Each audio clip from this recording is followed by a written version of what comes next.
Napakaganda po ng ating tema, ugnay po sa banal na kasulatan.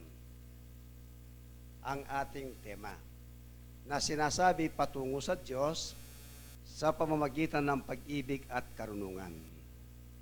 Tatlo po yan patungo, karunungan at pag-ibig. Tayo pong lahat ay naniniwala na mayroon pong talagang tunay na Diyos na hindi po natin nakikita. Meron po talaga Alam niyo po, meron akong nakausap na isang tao na walang paniniwala sa Diyos Talagang pinaninindigan niya na wala talagang Diyos na lumikha. Wala talagang Diyos na dapat talagang paniwalaan, sabi niya. Gusto niya akong kumbinsihin na sumunod sa Kanya. Sabi ko sa Kanya, kung naniniwala kang walang Diyos, sinong gumagawa sa lindol? Sinong gumawa sa mga bundok-bundok na yan? Sa palagay mo pa, tawang gumawa dyan? Hindi. Diba? Meron lang akong babasahin sa iyo, kapatid, huwag kang magagalit sa akin. Gusto ko lang ituwid ang iyong paniniwala. Ngayon, kung ayaw mong tanggapin, huwag kang magalit sa akin. Kung tatanggapin mo, salamat naman sa Diyos. Nakibahagi ka. Ito ang ibinasa akong talata sa Kanya. Sabi ko, huwag sa magalit Pakilagay mo sa screen, sa 53:1, bago ko tukuyin yung tema. Ganito po ang mababasa sa taong hindi naniniwala sa Diyos Awit 53:1. Pag ang tao hindi naniniwala sa Diyos, ito ang babasahin sa kanila. Para matuto sila Ang mangmang ay nagsabi sa puso niya, walang Diyos. Ito Pag ang isang taong mangmang, magsasabi sa kanyang puso, walang Diyos Ibig sabihin, hindi sa naniniwala. Nangapahamak sila at nagsigawa ng kasuklam-suklam na kasamaan. Walang gumawa ng mabuti. Sila kasi walang mabuti sa kanila Ang mabuti, ginawang hindi mabuti Kaya huwag tayong gagaya sa kanila na sinasabing walang Diyos Nararamdaman natin na mayroon talagang Diyos Diba? Yun po ang sitas na ilalatag sa kanila. Magkakaroon sila ng idea sa kanilang sarili. Ngayon, tungkayan po natin ang ating tema na bagamat ang ating mga kapatid ay kanilang ipinahayag na napakaganda po ng kanilang paliwanag. Yung sakit po, dugtong lang naman ito Dudugtungan ko lang ang ating tema. Yung pong salitang patungo, kailangan ang isang tao meron siyang patutunguhan Meron siyang talagang pupuntaan na isang lugar. Pag umalis ka, tatanungin ka saan ka pupunta. Pupunta ako sa Angeles Pupunta ako sa Dawe. Ibig sabihin, hindi ka aalis kung ang isang tao ay walang patutunguhan. Gayon din po sa Diyos Naghahanap tayo Meron tayong patutunguhan. Ano po ang ating patutunguhan? Ilagay mo sa screen yung isang talata sa Filipos 3:13.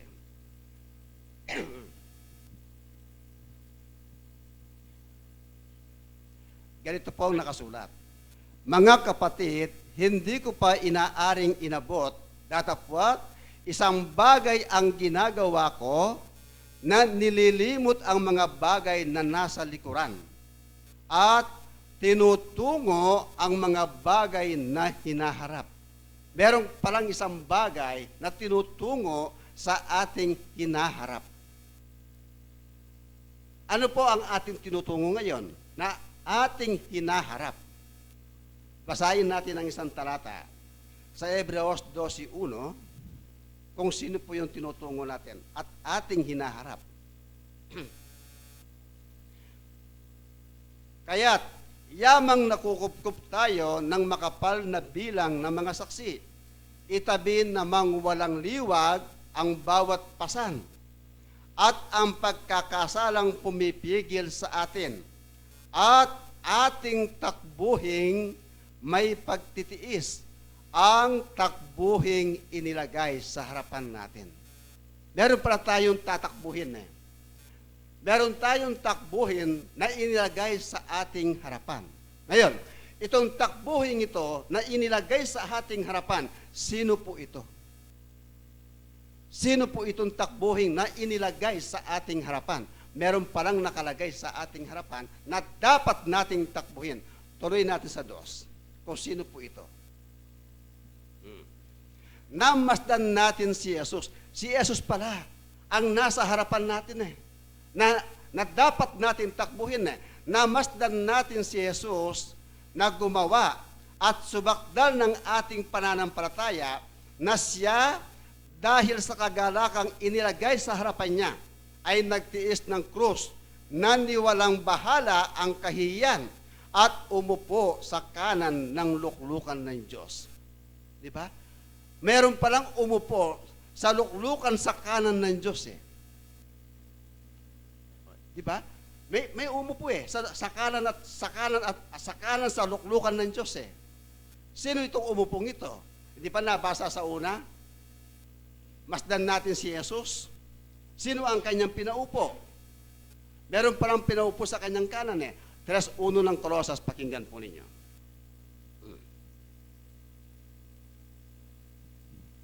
Kung kayo nga'y muling binuhay na kalakip ni Kristo, ay hanapin ninyo ang mga bagay na nangasa itaas na kinaroroonan ni Kristo na nakaupo sa kanan ng Diyos. Diba? Si Kristo pala ang nakaupo sa kanan ng Diyos na nasa langit. Diba?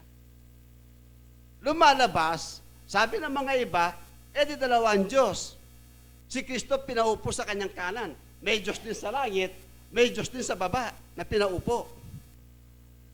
Hindi naman tayo dapat magtaka Kung susundan natin ang kasulatan, talagang may Diyos sa langit at may Diyos sa lupa Sino Diyos sa lupa? Si Kristo na nagkatawang tao Pagkatapos bumalik sa langit at pinaupo ng Diyos Ama sa kanyang kanan Katunayan, si Aring David, 2 Panginoon ang kanyang tinawag Yung nasa langit na Ama, Panginoon yon. Yung nagkatawang tao sa lupa, Panginoon din yun, tinawag din Panginoon yun. Kaya ang tawag niya, 2 Panginoon Pwede pa natin i-deny ito, na 2 ang Panginoon? Hindi po pwede Pakinggan nyo sa awit 110:1. Ito nakasulat sa awit 110. 1.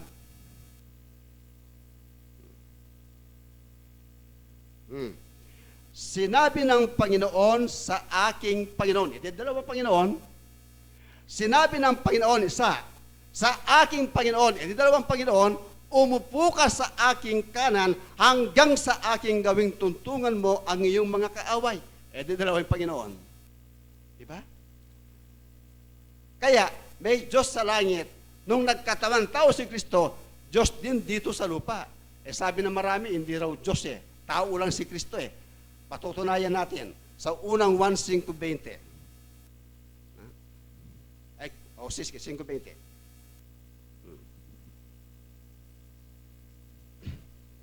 Tingnan natin kung Diyos siya o hindi. Tingnan niyo po At nalalaman natin na naparito ang anak ng Diyos. Ang Diyos Ama, meron siyang anak At tayo'y binigyan ng pagkaunawa upang ating makilala siya na totoo. At tayo'y nasa Kanya na totoo. Sa makatuwid ay sa Kanyang anak na si Yesu Kristo, ito ang tunay na Diyos. Tunay na Diyos hindi lang Diyos Tunay na Diyos. Sino? Si Yesu Kristo. Di ba? Ito ang tunay na Diyos at ang buhay na walang hanggan. Sino makapagsasabi na si Kristo ay hindi Diyos? Napakalinaw ang sabi ni Apostol Juan. Di ba? Tapos, sabihin mo sa akin na hindi sa Diyos, tao lang. May mababasa ka sa Biblia na tao si Kristo Pero, hindi siya talagang taong katulad natin. Di ba? Hindi sasabihin ng banal na kasulatan na magkakatawang tao si Kristo kung siya'y tao na. Hindi po. Kaya nagkatawang tao sapagkat siya'y hindi tao. Yun ang nakasulat Kaya, pakinggan po natin. Isa pa lang yan, patutunguan sa unang 1:1. Yaong buhat sa pasimula, yaong aming narinig, yaong nakita ng aming mga mata, yaong aming namasdan at nahipo ng aming mga kamay tungkol sa salita ng buhay. Tuloy, 2. At ang buhay ay nahayag at aming nakita at pinatotohanan. Ay sa inyo'y aming ibinabalita ang buhay na walang hanggan, na kasama ng Ama at sa atin ay nahayag. Sino po ito? 3. Yaong aming nakita at narinig, siya rin naming ibinabalita sa inyo upang kayo naman ay magkaroon ng pakikisama sa amin. Oo, at tayo ay may pakikisama sa Ama at sa kanyang anak na si Jesucristo. Magkasama para sila. Kailangan po makisama tayo sa Kanya. Yan po ang nais ng Diyos. Kailangan makisama tayo. Sapagkat si Kristo, siya po ang naging ilaw dito sa sanglibutan. Siya po ang ating nakilala. San Juan 1:4. Ilaw po siya ng sanglibutan. Nasa Kanya ang buhay, at ang buhay ay isang ilaw ng mga tao. Nasa Kanyang buhay Siya pala ang ilaw ng mga tao na lumiliwanag sa atin. Di ba? Sino po yan? Si Kristo Jesus na ating Panginoon. 8:12 ng 1, basa. Ibilisan kaya po, mabilis yung oras Nyapandarasan kaya naman Muli nga nagsalita sa kanila si Jesus na sinasabi, ako ang ilaw ng sanglibutan, ang sumusunod sa akin ay hindi lalakad sa kadiliman, kundi magkakaroon ng ilaw ng kabuhayan. Pagkasama natin si Jesucristo, hindi tayo lalakad sa kadiliman, sapagkat mayroon po tayo ng ilaw. Kailangan tayong sumunod. Kanino? Kay Kristo, sapagkat siya ang nagsabi. Basahin natin 14:6 para hindi tayo maligaw ng 1. Sinabi sa kanya ni Jesus, ako ang daan at ang katotohanan at ang buhay. Sino man ay di makaparoroon sa Ama, kundi sa pamamagitan ko. Yan po ang dapat nating sundan. Hindi tayo makarating sa Ama kung hindi tayo dadaan kay Jesucristo. Si Jesucristo, sinasabi niya, siya ang daan. Siya ang dapat nating lakaran. Siya ang katotohanan. Siya ang dapat nating sundan. Siya ang buhay. Dapat tayong manalik ng buo sa ating puso sa Kanya. Wala na pong iba yan. Lipat natin sa karunungan. Tingnan natin isang talata sa Awit 1:11, 10.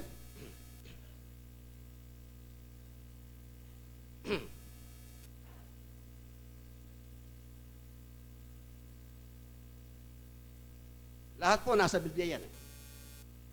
Wala tayong nabasa ng talata, pero napapatunay nasa Biblia. Ang pagkatakot sa Panginoon ay pasimula ng karunungan. May mabuting pagkaunawa ang lahat na nagsisisunod sa kanyang mga utos. Ang kanyang kapurihan ay nananatili magpakailanman. Ang pagkatakot sa Panginoon, pasimula po ng karunungan. Pag mayroon po tayong takot sa Diyos, yan po ay pasimula ng karunungan. Pag nagkaroon ka ng takot sa Diyos, magkakaroon ka naman ng karunungan. Kung ikaw ay may takot. Pero kung wala kang takot, hindi ka magkakaroon Diba? Yun ang sabi Kaya pakinggan po ninyo sa 4:6 ng Deuteronomio.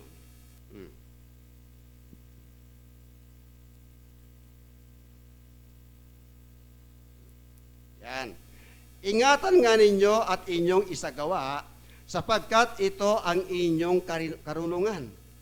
Pinaiingat niya at isagawa natin sapagkat ito ang inyong karunungan at ang inyong kaalaman sa paningin ng mga tao na makakarinig ng mga palatuntunang ito at magsasabi tunay na ang dakilang bansang ito ay isang pantas at maalam na bayan. Kung ating susundan at iingatan ang kanyang palatuntunan, magkakaroon tayo ng karunungan at kaalaman sa ating sarili. Magkakaroon po tayo kahit hindi po natin nakikita ang Diyos Kailangan magkaroon tayo ng takot. 1:7 ng Kawikaan. Ang takot sa Panginoon ay pasimula ng kaalaman. Ngunit, ang mangmang ay humahamak sa karunungan at turo. Pag mangmang ka, ayaw mong pakinggan, ayaw mong sundan. Anong mangyayari sa iyo? Mapapahamak ka. Pero kung magkakaroon ka ng takot sa Diyos, pasimula po ng karunungan. Ngayon, paano tayo magkakaroon ng paano po ang pagkakaroon ng takot sa Diyos? Di ba, pag may takot ka, dapat manginginig ka, mangingisay ka tatakbo ka Pero sa Diyos, iba Pag natatakot ka sa Kanya, magkakaroon ka ng pasimula ng karunungan sa iyong sarili. 28 ng Ob. Tingnan niyo po. Mabilis ang oras, mabilis din ang aking pagsasalita. Di ba? At sa tao ay sinabi niya, narito, ang pagkatakot sa Diyos ay siyang karunungan at ang paghiwalay sa kasamaan ay pagkaunawa. Pag nagkaroon ka ng takot sa Diyos, kailangan pala umihiwalay ka sa masama. Huwag kang lalapit sa masama, huwag kang gagawa ng masama. Pag gumagawa ka ng masama, ibig sabihin, wala kang takot sa Diyos. Nakilala natin ang Diyos, gusto mong magnakaw, nasa puso mo ang Diyos, ay ayaw kong magnakaw kasi natatakot ako sa Diyos. Di meron kang karunungan Gusto mo magnakaw, pero hindi ka na nagnakaw. Bakit? Kasi natatakot tayo sa Diyos Merong pumipigil sa atin Diba? Napakaganda pa Ngayon, ang karunungan na ito, nasaan ba talaga nanggaling? Nasaan ba talaga nanggaling ang karunungan at pagkaunawa? Yan po ang tanong Naghahanap po tayo ng karunungan nasaan nanggaling ba ang karunungan at pagkaunawa? 28:20.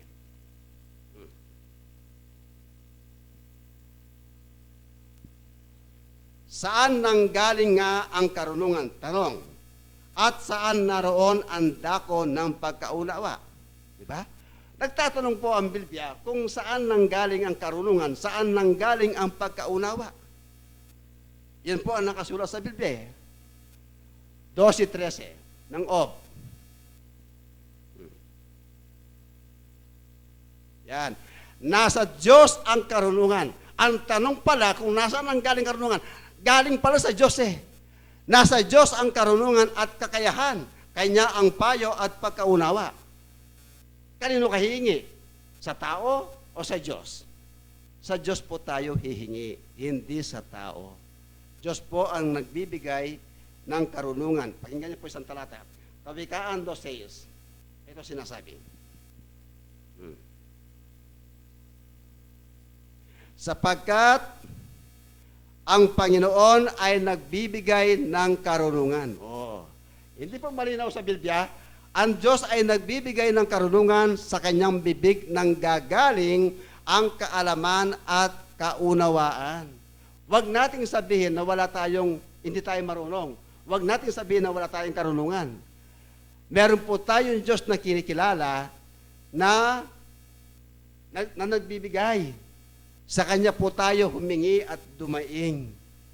Halimbawa, hindi ganap ang ating karunungan. Pwede naman tayong humingi sa nagbibigay Diyos ang nagbibigay 1:5 Santiago.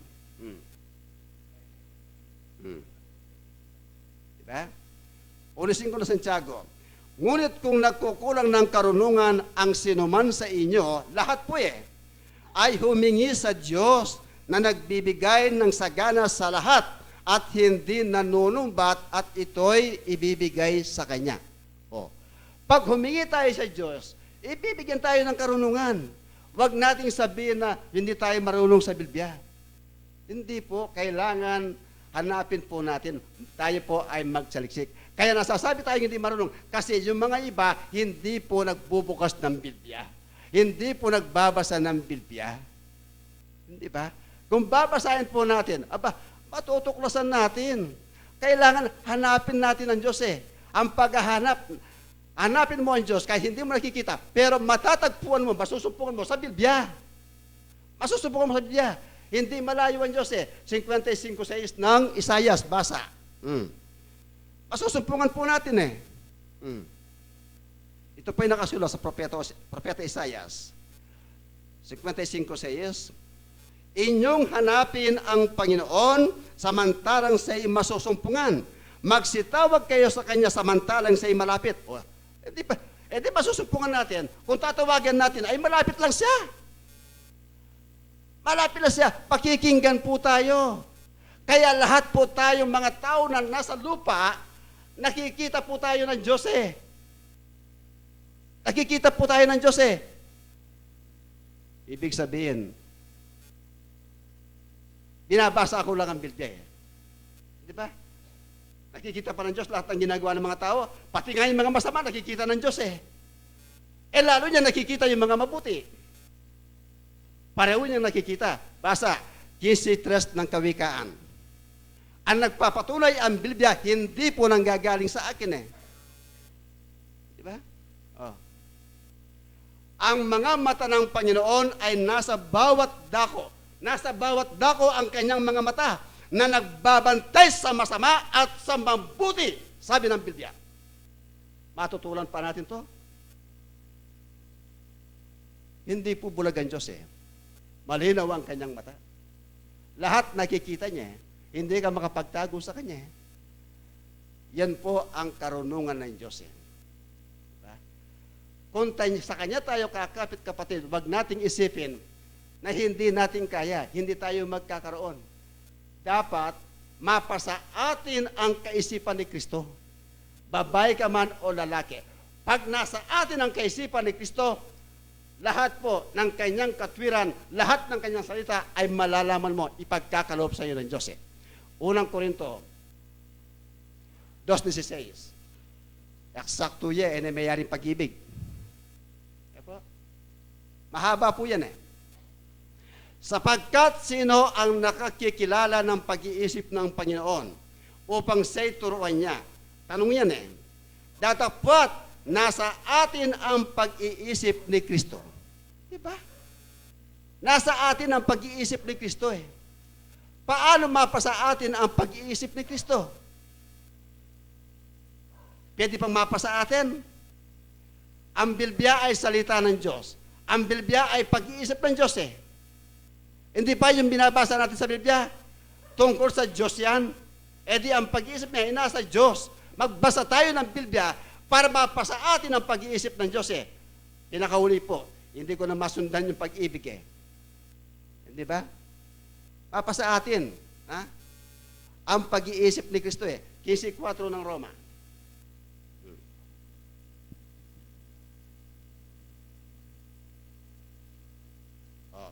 Sapagkat ang anumang mga bagay na isinulat ng una ay nangasulat dahil sa ikatututo natin. Kaya nga nasulat eh, para tayo ay matuto eh.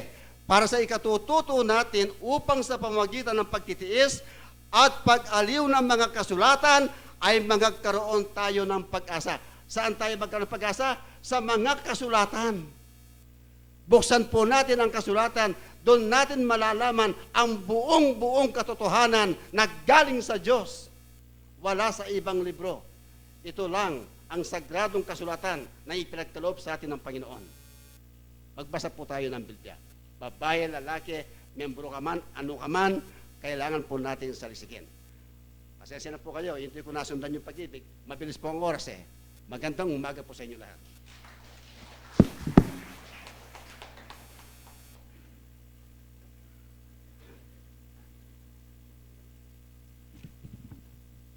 Isa pong magandang umaga po. Ang oras po ay 10:00 na po. At reminders na lang po ang ating may pahabot sa inyo. Yung pong love offering po natin ngayon ay 3,965. At ang ating pong magulang ay nag-aanyaya po dun po sa kanyang birthday. Panangalian po, si Bapang Elyong po, yung gabinetis po natin. At isa pong pinapasabi din po ng banal na Espiritu sa atin nung pong nagkaroon po tayo ng session. Dun po sa pinapagawa po sa atin. Mga pampanganaw mo po.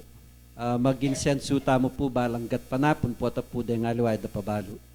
At duwaya pong bulan nini, insensu ang po pong uling nung alata na pong dayami, kita pong are. ang popong polbo, ne po, nung alata ng uling, insenso, polbo, balanggat panapon po. Kasi ngayon pong panahon tangin, lawen nyo na po, maialarmaya po yung buong bansa, lalo na po China, at miyayaliwa pong kasiping ng bansa, hanggang katamong tsuketiking Pilipinas, nakita pong virus sa manwanda na po. So, yapin po ito. Kaya po kasi ngangin yan. Anya, sabi na po ng Banal na Espiritu, ingangin na magdalang sakit, ang mabayat na sakit. So, metong panangga, bibiyan na po kay katamo, tiro na po ng kay katamong banal, na maginsensu tamo po balanggat panapon kasi alata na pong arengeni ne po, ala ng arengeni. Uling miyusula po rin kurimaw ne. Isto pong dinarane dahil ananeng makanya ne makatipo ne no manikwa. So ya pong pagawa na kay katamo ning banal at antimurin po miminom tamo po kanung danum sapat adanum. At nung minsan misan kayong patingapon kayong kay katamong pamaninom dinantamo po kanung dita kayasin. Yan naman po talagang malat ne po. Kakandutan na yasin, kabit tayo po kitang inuman tamo. Baantay takanong lulub, antimong miyayaliwang lulub kayang kikatang katawan, kapamilatanan itang danuma, ating dita kayasin, itak mo po, pota naman may katintamong UTI ne. Kakandutan niya mo po, kitang asin ne. Tamang tamaya mo po, pota may pasobra tamo. At ya po yung binyan ng paganaake katamo at atin tamo pong bisita kayong gulot, iba pang lando. Good morning po. Pasalamat po kayo, may kapagatian kayo kayong kay katamong pamanyan ba, pero makanyan man may tagal kata kayong oras ba po? Ito po, manyad yung 5 minutes. So, sige po. Okay, yeah.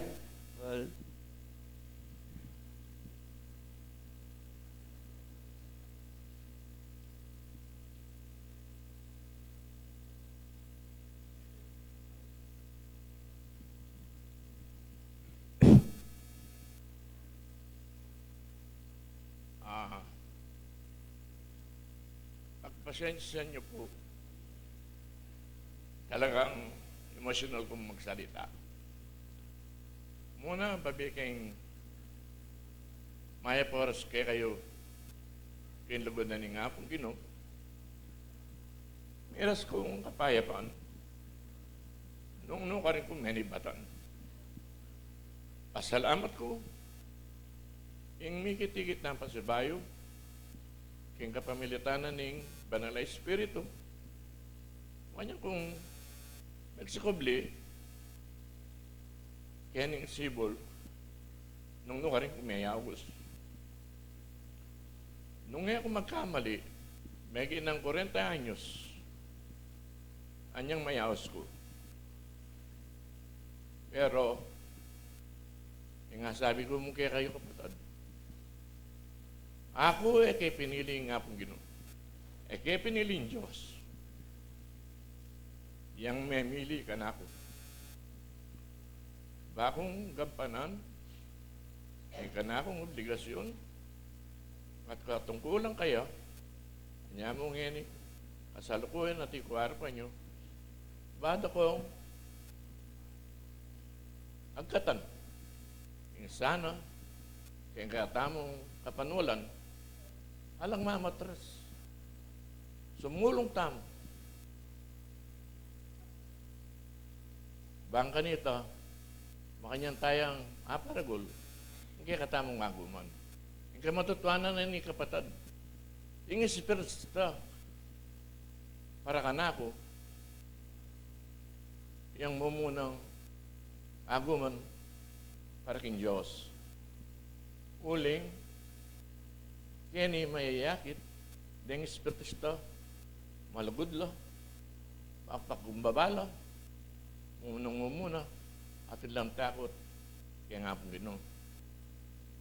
Kanya mo, ngayon kapatid, sana, alang mo murong, sumulong tam, at yung pingay kasabyan, isulod yung botas yung bakal, at din kaya kayong kopya. Maging matapang tam. kapilang ko may sugat. Karing ko mamabante, ako mamatras. Uling istong ninatras tamo, kaya kapanaulan tamo. Alang makalunos. Nung aluay mong itamo. Uling ikitaning katutuan. At siya keni. Kaya katamang union, espiritista. Kanya ang katanda kayo kapatid, bistan man manyad kong 5 minutes, siguro wala pa naman 5 minutes na kapatid. Kanya, sabi ko mong kaya kayo kapatid, tutulangan din may basang tema kaya rin kaya katamong live streaming. Salamat ko ka rin kaya katamong bibliatiko. Apaliwanag din masalis yung lalamanan ng Biblia. Tatas ko rin adwa kong gamat karela. Surrender ko karela. Uli nga ako yung mapamasa ng Biblia. Pero yung pami dapat na ning metong atao nating kapanulan king Diyos. At ako sasabihan kaya kayo ko. Ating kung takot kaya. Dakal po, salamat. Ito mo pingasad.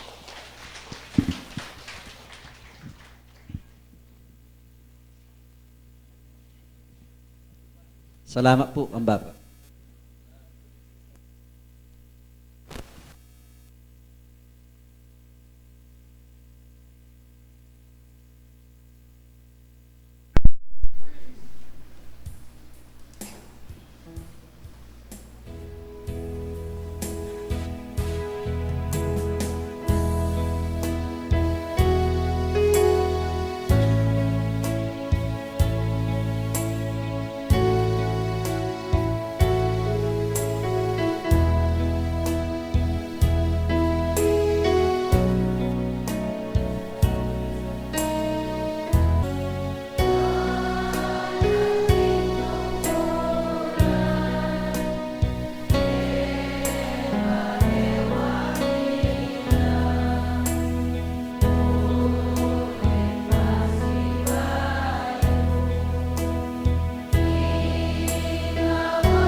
Manal Hello. Manalangin tayo po. Maestro, agi kaming matmikira. Uli na po pablasang makanyan may pang pagkalup kaya kaming anak mo yung kaya kaming biya. Salamat po makanyan magyapang dininang persampong sika ng karengkening katawang kahang laman. Bang malaya mila pa pong agalawan ding banal mentong kulan kaya kagyan ng Diyos. Ginoonong igit mo po kaya kami may kagawa kaya pong pamikasala kareng kaya kaming mga lating biya. Sana'y kaya pong may kakapatad kayo ng makanyan mga po sanang patawaran. Dinisan niyo kaya po sana ginin Diyos mamakana ng imo na sana ginubibilang kaya kaming kasalanan iti. Ginoong yaning mayari po yung kaya kaming pamitipon. Sana po'y kaming anak mo makanyan mga pang dagdagan kabyasnan. Ibiyame po sana kaya kami bahalang metong inlugot kareng puso mi. Bang malyaring makanyang kaya pong misasan metong pa ang pong may kakalugod. Lumakad banal mong harapan.